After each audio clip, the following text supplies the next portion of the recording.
মোটু আর পাতলুর নেই জুড়ি।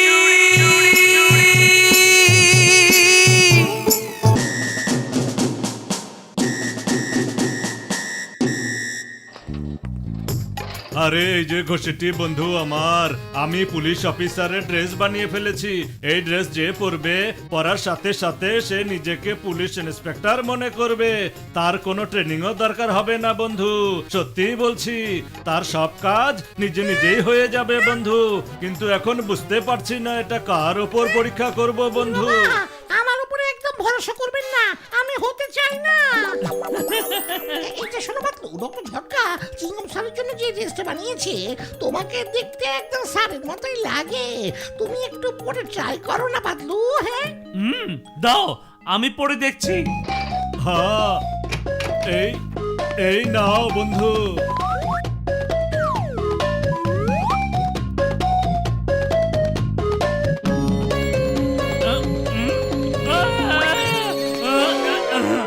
আমার নাম পাতলু, ইন্সপেক্টর পাতলু। পাতলুর হাত থেকে বাঁচা অসম্ভব, একেবারে ইম্পসিবল, ইম্পসিবল। বাবা, ডক্টর ঝটকা তোমার এক্সপেরিমেন্ট তো একদম সফল হয়ে গেছে, কিন্তু ও একদম চিংগম স্যারের মতো করে কথা বলছে কেন? আসলে বন্ধু, এই ড্রেস বানানোর সময় আমি চিঙ্গম স্যারের সব তথ্য দিয়ে দিয়েছিলাম ভাই। কিন্তু ভয়ের কিছু নেই বন্ধু, ও ইন্সপেক্টরই হয়েছে বন্ধু, অন্য কিছু হয়নি। কি মজা, কি মজা। আরে তোমরা এসব কি নাচানাচি শুরু করেছো? আমি এখন যাচ্ছি, বাইরে অনেক কাজ পড়ে আছে। বাই বাই, আবার দেখা হবে। আরে পাতলু বন্ধু আমার, অনেক শুভেচ্ছা, অনেক শুভেচ্ছা। তুমি তো সত্যি সত্যি একদম পুলিশ ইন্সপেক্টর হয়ে গেছো। ঠিক আছে বন্ধু, এবার ড্রেসটা খুলে দাও বন্ধু, খুলিয়ে দাও বন্ধু। এসব কি করছো তোমরা? একদম দূরে থাকো। একজন পুলিশ ইন্সপেক্টর ড্রেস খুলে নিতে চাইছো আরে তোমরা? বন্ধু কি করছো? মজা বুঝাচ্ছি। আমার মাজা ভাঙিয়া গেল বন্ধু। একজন পুলিশ ইন্সপেক্টর ড্রেস খুলে নিতে চাওয়ার অপরাধে আমি তোমাদের দুজনকে জেলে ভরে দেব। তারপর দুজনে জেলে যাতা পেশো, যাতা পেশো, যাতা পেশো, যাতা পেশো। ঠিক আছে, এখন আমি যাচ্ছি, যাচ্ছি, যাচ্ছি, যাচ্ছি, যাচ্ছি, যাচ্ছি, যাচ্ছি। বড় ভাই, এসব কি হয়ে গেল? আরে মোটু আমার বন্ধু, আমার ভাই। হ্যাঁ বন্ধু, তাড়াতাড়ি ও ড্রেস আনার ব্যবস্থা করো, তা না হলে পাতলু নকল ইন্সপেক্টর হয়ে সব কাজ করবে বন্ধু। আরে শোনো, ড্রেস খুলে নেবার অভিজ্ঞতা আমার 20 বছরের। আমরা অন্য কোনো বুদ্ধি করব।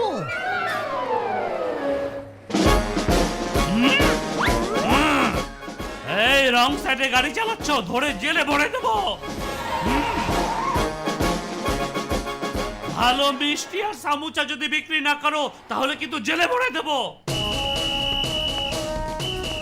টাটকা সবজি বিক্রি করবে সবসময়, না হলে জেলে ভরে দেবো। জানো তো, পাতলুর হাত থেকে বাঁচা একেবারে অসম্ভব, একেবারে ইম্পসিবল। আরে এ কি হলো? মনে হচ্ছে পাতলুর উপরে চিংগম স্যারের ভূত ভর করেছে। ইন্সপেক্টর সাহেব, ইন্সপেক্টর সাহেব, ইয়েস। ইন্সপেক্টর সাহেব, আপনার ড্রেস খুব নোংরা হয়ে গেছে, খুলে আমার কাছে দিয়ে দিন। আমি এইসব নদীর পাড়ে নিয়ে গিয়ে আছড়ে আছড়ে কেচে পরিষ্কার করে দেব। আর ততক্ষণ আপনি এই ড্রেসগুলো পরে থাকুন। হ্যাঁ, আরে তুমি তো সেই লোকটাই, এক্ষুনি তোমাকে বুঝাচ্ছি আছড়ে আছড়ে পরিষ্কার করা কাকে বলে। আরে আমি তো শুধু ড্রেস ধোয়ার কথা বলেছি। আপনি আমাকে কেন আছড়াচ্ছেন? তুমি আমাকে ড্রেস ধুয়ে দিতে চেয়েছিলে না? এবার তোমাকে জেলে যেতেই হবে, আর জেলে রুটি খেতে হবে, এবং খেতে হবে জেলের পানি। বুঝতে পেরেছো? না না, আমার জেলের রুটি পানি কোনোটাই খাওয়ার কোনো অভিজ্ঞতা নেই। ওরে বাবা, বটু আমাকে বাঁচাও। এবার মজা বুঝবে বাচ্চারা, কিভাবে ড্রেস ধুতে হয়। ইন্সপেক্টর সাহেব, এইসব কি করছেন? ছাড়ুন ওকে, ছাড়ুন প্লিজ। ঠিক আছে, কিন্তু তুমি আবার কে? স্যার, আমি ওর বন্ধু মোটু। এই সরি, ও ভুল করে ফেলেছে। আমি আপনাকে সবকিছু বুঝিয়ে বলছি, তার আগে আসুন চা নাস্তা করুন। আপনার মতো একজন মহান সাহসী আর শক্তিশালী ইন্সপেক্টর খুব দরকার আমাদের এই ফুরফুরি শহরে sir. Thank you, thank you. তোমাকে একজন বুদ্ধিমান মানুষই বলে মনে হচ্ছে আমার কাছে। বেশ, চলো। চলো ভাই, সাকে চা দিন।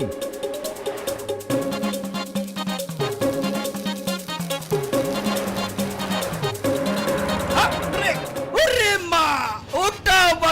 মাই name is Patlu, inspector Patlu. আর পাতলুর হাত থেকে বাঁচা একেবারে অসম্ভব, একেবারে ইম্পসিবল।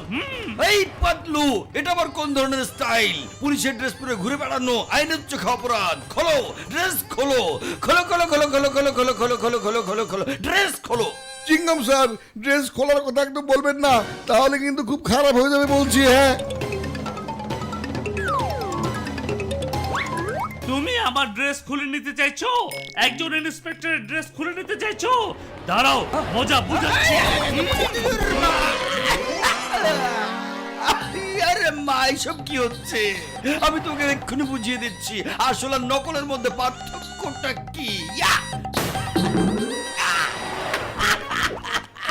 এটাই হলো আসল ইন্সপেক্টরের পরিচয়। তুমি বলো এখন কি করতে পারবে? বলো বলো বলো, কি করতে পারবে?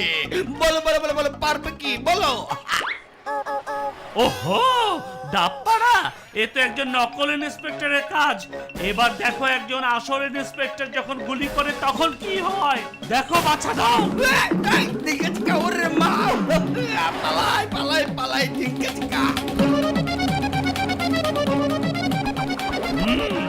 এবার আমি পুরো ফুরফুরি শহরকে অপরাধ মুক্ত করে দেব। অপরাধ আর অপরাধীদের খুঁজে একটা একটা করে সবগুলোকে ধরে ফেলবো। কিন্তু ভাই, এখানে আশেপাশে তো কোনো অপরাধী নাই, কাক ধরবা তুমি? আছে, চোর আশেপাশে এখানে কোথাও আছে। আরে বড় ভাই, পাতলু পাকড়ি তো বেড়েই চলেছে, এখন শুকে শুকে কোথায় যেন যাচ্ছে।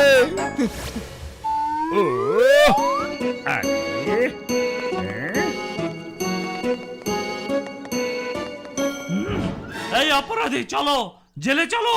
ও আরে এটা আবার কি হয়েছে? পাতলু কেন ইন্সপেক্টর ড্রেস পরে আছে? এই হচ্ছে ইন্সপেক্টর পাতলু, এর সাথে কোনোভাবে লাগতে যেও না। ঠিক আছে, কোনো সমস্যা নেই, কোনো সমস্যা নেই। 1 নাম্বার 2 নাম্বার, ইন্সপেক্টর সাহেবকে ভিতরে নিয়ে গিয়ে একটু যত্ন আত্তি করো প্লিজ। ইন্সপেক্টর সাহেব, আপনি ভিতরে যান প্লিজ।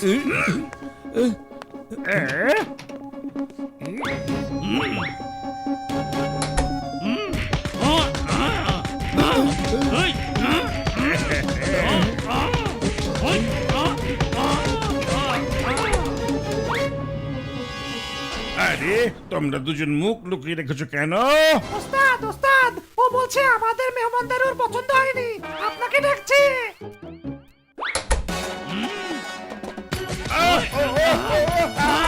আরে প্রথমে কেন বলনি যে আদর যত্নটা কোন ধরনের? নিজেদের উস্তাদকে মার খেতে পাঠালে।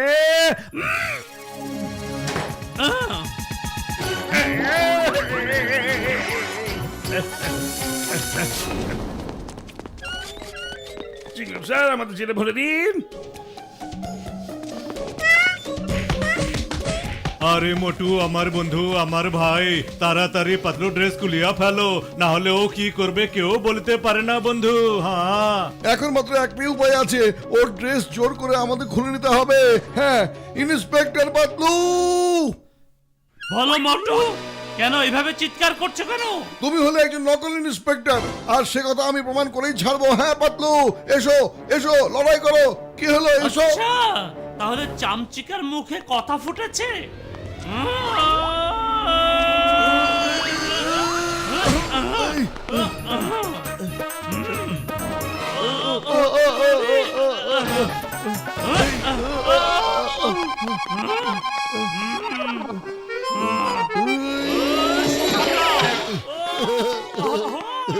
পাটা আমার গেল রে।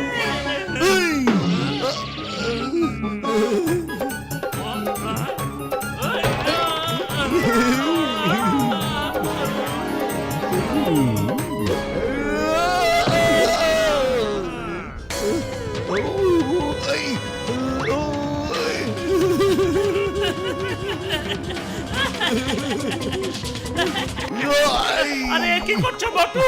তুমি আমার ড্রেস খুলছো কেন বটু? আমার পোশাক খুলে ফেলছো কেন? বড় ভাইয়া, পাতলুর ড্রেস দাও। হয়ে গেছে, হয়ে গেছে। মোটু মোটু এখানে কি হচ্ছে? আমার কেন মনে হচ্ছে যে আমি তোমার সাথে মারামারি করছিলাম? আরে পাতলু, কারণ তুমি হলে ও thank you Motu, thank you. তুমি আমাকে আবার ঠিক করে দিয়েছো। আর সরি, কারণ আমি তোমাকে একটু মেরেছি।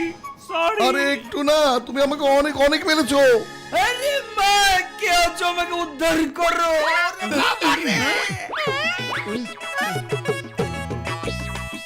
চিংগাম স্যার, আপনি জেলের ভিতরে কি করছেন? আরে মোটু, আগে আমাকে এখান থেকে উদ্ধার করো। ইন্সপেক্টর পাতলু আমাকে এখানে আটকে রেখেছে। Sorry Chingum sir, I am very sorry. না বুঝে ভুল করে ফেলেছি। আপনি বাইরে বের হয়ে আসুন। কিন্তু জন, তুমি ভেতরেই থাকো। তোমার জন্য ওটাই উপযুক্ত জায়গা। নিন স্যার। ওরে মা, কেউ কি আমাকে বলবে এখানে সব কি হচ্ছে? আরে সে অনেক লম্বা গল্প, চলুন সমোসা খেতে খেতে মজা করে গল্প বলবো। চলুন না স্যার, চলুন। হ্যাঁ, আরে আগে আমার ড্রেসটা তো আমি পরে নেই। ও আরে আমাকেও কেউ বলো না ভাই গল্পটা।